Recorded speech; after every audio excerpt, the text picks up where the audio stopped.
Hello students, today we are going to study 12th Science Math First, chapter number 4, Pair of Straight Line. In this chapter, today we are studying one theorem. That theorem is homogeneous equation of degree 2 in x and y. That equation is ax square plus 2hxy plus by square which is equal to 0. Represent a pair of line passing through the origin if h square minus ab is greater than equal to 0. Okay, आपल्याला हा theorem दिलाय. ह्या थिअरममध्ये काय सांगितलंय, एक homogeneous equation आहे degree 2 मधलं. That equation represent the pair of line. आणि हे इक्वेशनच काय करतंय, दोन लाईन्स आपल्याला दाखवतंय.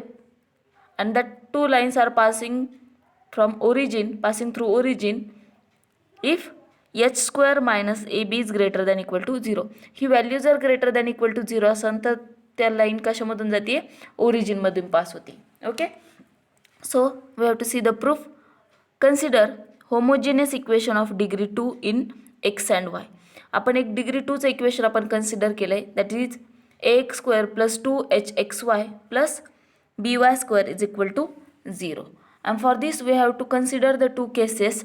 That two cases are b is equal to 0 and b is not equal to 0.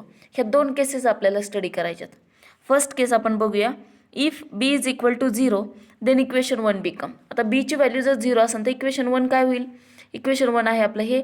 आणि हे इक्वेशनमध्ये b ची व्हॅल्यू जर 0 असेल, ओके, b ची व्हॅल्यू जर 0 असेल तर इकडची पुढची व्हॅल्यू 0 येईल आणि आपल्याला काय मिळेल, ax square plus 2hxy is equal to 0. आता ह्याच्यामधून काय करूया, आपण एक्स टर्म कॉमन घेऊया. एक्स जर याच्यामधून जर कॉमन घेतला तर आतमध्ये काय राहील, ए इथं राहील एक्स प्लस 2h हा एक्स बाहेर आला, इथं राहील फक्त y इज इक्वल टू 0. आता इथं जर बघितलं तर इथं आपल्याला दोन लाईन दिसतात, दोन इक्वेशन दिसत आहेत, दिस वन अँड दिस वन. आणि ह्या दोघांचं मल्टिप्लिकेशन किती येत आहे, दॅट इज इक्वल टू 0. आणि ह्यालाच आपण म्हणतो that is combine equation of line. मागच्या तासाला आपण कंबाईन इक्वेशन ऑफ लाईन बघितलं होतं. आणि त्या कंबाईन इक्वेशन ऑफ लाईनमध्ये आपल्याला मिळालं होतं u into v is equal to 0.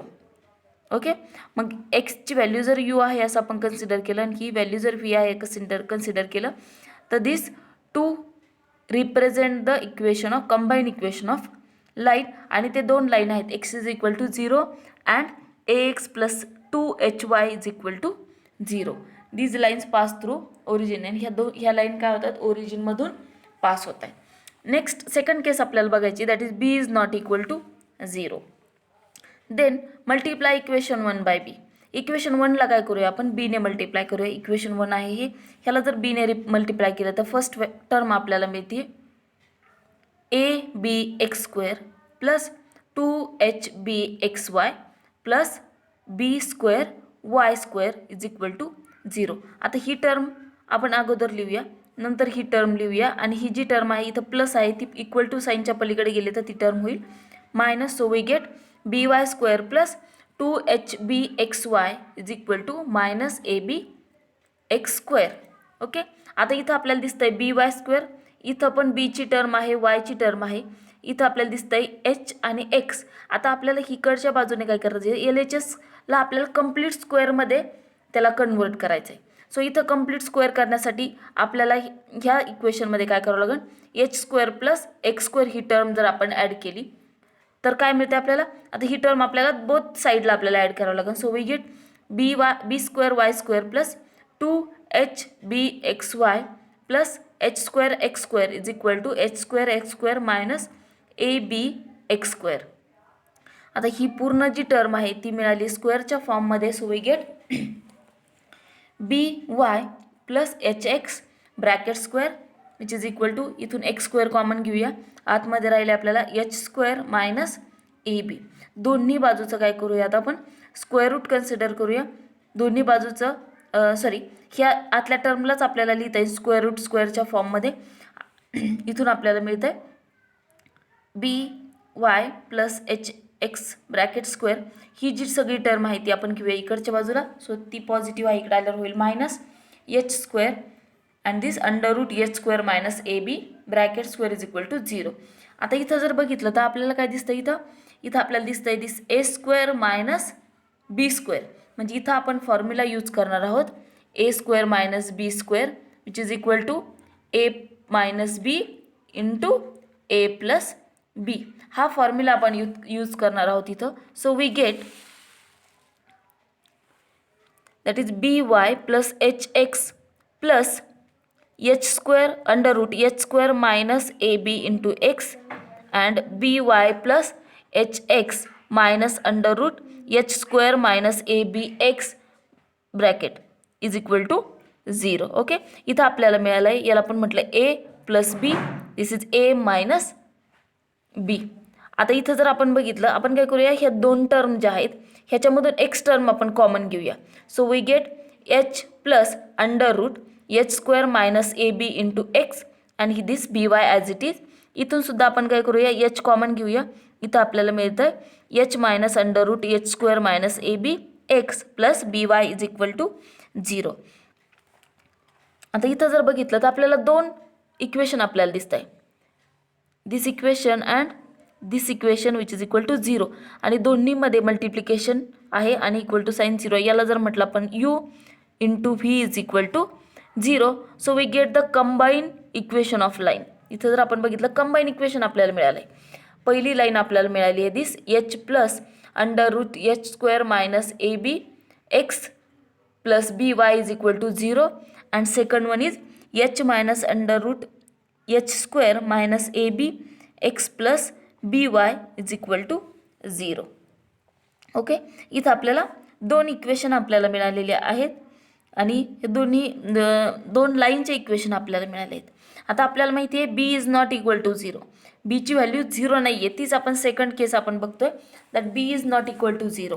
So we can write this equation as बीची व्हॅल्यू 0 नसल्यामुळे आपण काय करूया, ही पूर्ण टर्म इकडच्या बाजूला कन्सिडर करूया आणि ह्या बीने याला डिवाइड करूया. सो आपल्याला इथं इक्वेशन काय मिळेल, Y is equal to X minus X H plus under root H square minus A B divided by this B. आणि इथं जर आपल्याला आपण त्याच टर्मला जर आपण ह्या पूर्ण टर्मला जर आपण m1 असं जर कन्सिडर केलं, so we get the equation y is equal to m1x. आणि हे सुद्धा इक्वेशन आपण तशाच पद्धतीने रिप्रेझेंट करतोय. So we get y is equal to m2x आणि ह्या m2ची आणि m1ची व्हॅल्यू आपल्याला या पद्धतीने मिळाली. आणि this m1 and m2 are called slope. Okay, slope of that line. Therefore ही जी इक्वेशन आहे that means homogeneous equation of degree 2 that is ax square plus 2hxy plus by square represent a pair of line passing through the origin. म्हणजेच ही आपल्याला दोन equation मिळालेत लाईन्सचे. That means this homogeneous equation of degree 2 represent a pair of line and that line is passing through origin. Okay, ह्याच्यामध्ये आपल्याला remark बघायचे. First remark is if H square minus A B is greater than 0. आता याची value काय आहे, greater than 0 जर असेल then line represented by 1 are distinct. आता ही व्हॅल्यू जर ग्रेटर दॅन 0 असेल म्हणजे ही व्हॅल्यू ओके आतली व्हॅल्यू जर ग्रेटर दॅन 0 असेल तर आपलं हे जे इक्वेशन आहे that equation is both the equation line represent the distinct equation. ह्या इक्वेशन 1नी ज्या लाईन ज्या रिप्रेझेंट केल्या आहेत त्या वेगवेगळ्या डिस्टिंक्ट लाईन आपल्याला रिप्रेझेंट केल्या जातात. नेक्स्ट त्याच्यासाठी कंडिशन आपल्याला दिली h square minus A B is greater than 0. Second condition is if H square minus A B is equal to 0. आता एच स्क्वेअर मायनस ए बी ही व्हॅल्यू जर 0 आपण घेतली आहे तर इथं काय मिळेल मायनस एच मायनस 0. म्हणजे इथं आपल्याला फक्त मिळेल m1ची value minus H divided by B आणि इथं सुद्धा ही पुढची व्हॅल्यू जर 0 असेल तर इथं मिळेल minus H divided by b. Okay, म्हणजेच ह्या दोन्ही म्हणजे m1 आणि m2 ह्या दोन्ही व्हॅल्यू कशा येणार आहेत सेम. आणि ह्या दोन्ही व्हॅल्यू जर सेम असतील तर दिस वाय आणि दिस वाय ह्या दोन्ही लाईन कशा मिळतील कोइन्सिडंट, त्या कोइन्साइड झालेल्या लाईन्स आपल्याला मिळतील.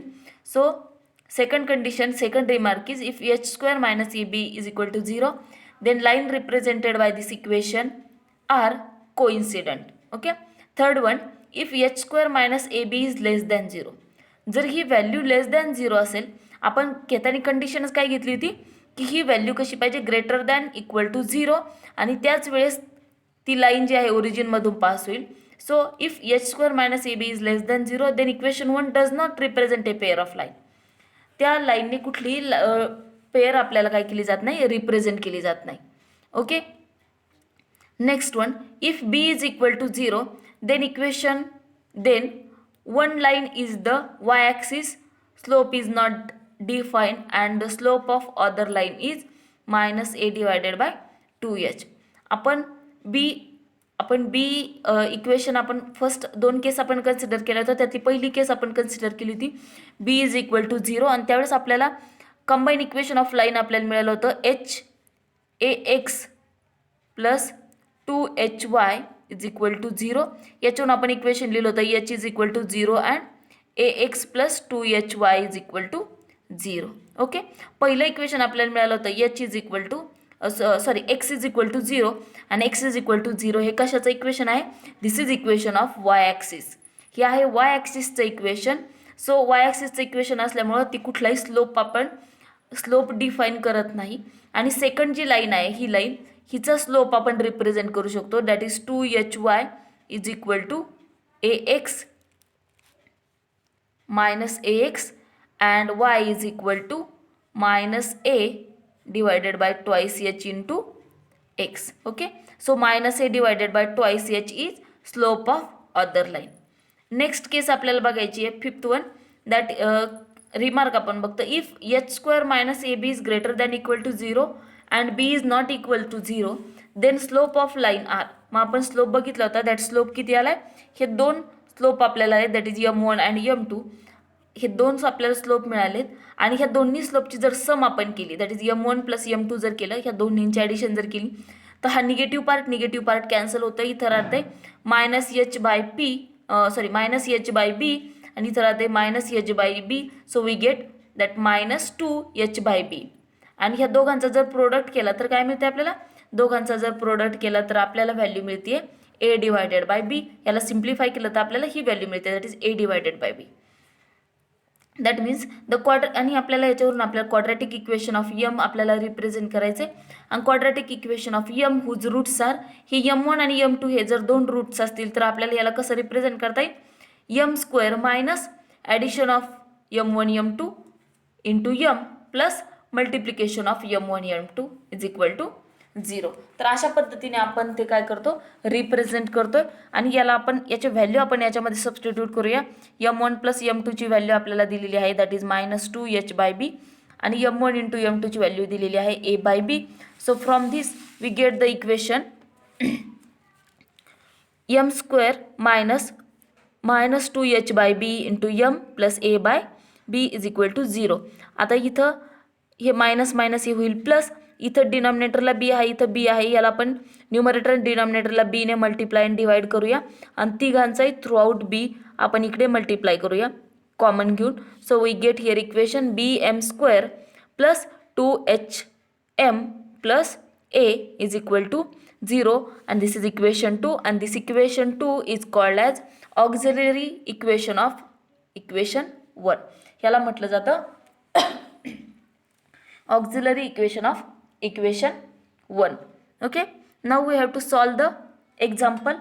So first example is, show that line represented by equation x² plus 2hxy x² minus 2xy minus 3y² is equal to 0 are distinct. Okay.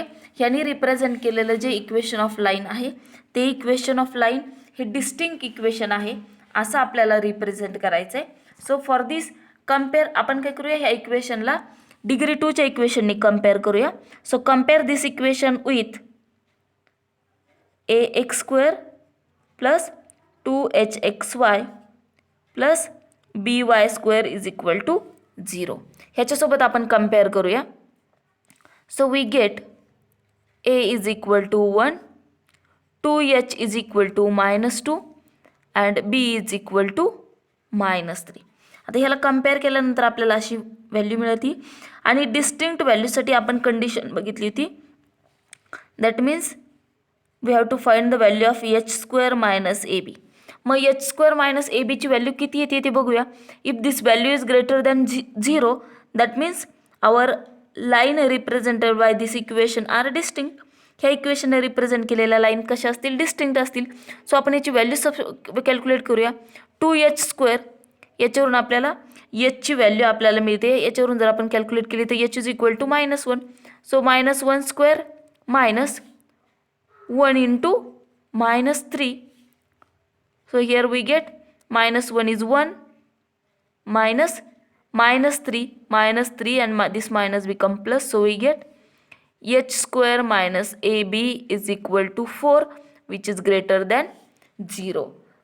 आता ही व्हॅल्यू आपल्याला मिळाली greater than 0. So our equation of this equation represent the line, that lines are distinct. Okay, that means line represented by equation x² minus 2xy minus 3y² is equal to 0 are distinct. Okay, now we have to find the second equation. We have to find the value of, find the sum and the product of slope of line represented by x² plus 4xy minus 7y². Okay, हे is equal to 0. हे equation आपल्याला दिलं आहे. ह्याच्यामध्ये आपल्याला काय करायचं आहे, sum and product of slope आपल्याला फाइंड आउट करायचं आहे. Okay, so first compare this equation with ax² plus 2hxy plus by² is equal to 0. आपण याच्यासोबत कम्पेअर करूया, बघूया आपल्याला काय व्हॅल्यू मिळते.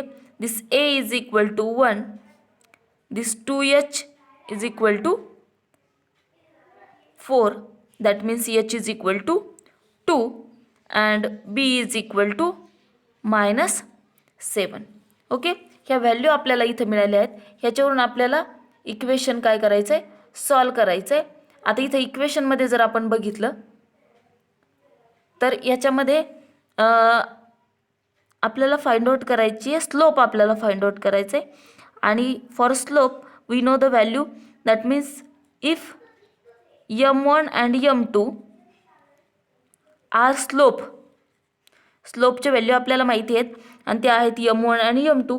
आणि ह्या m1चं इक्वेशन आपल्याला माहिती आहे. आपल्याला सम अँड प्रोडक्ट आपल्याला फाइंड आउट करायचं आहे.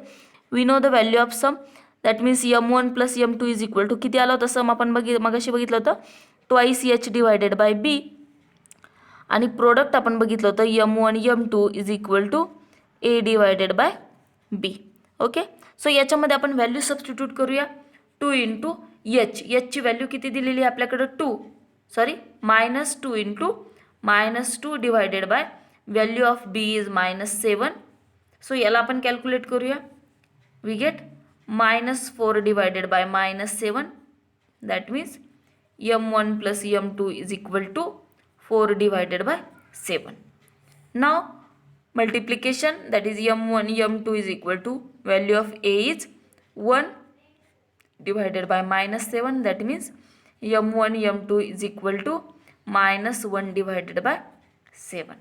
Okay, therefore sum and product of the slope is m1 plus m2 is equal to 4 by 7 and m1 into m2 is equal to -1 by 7. Thank you.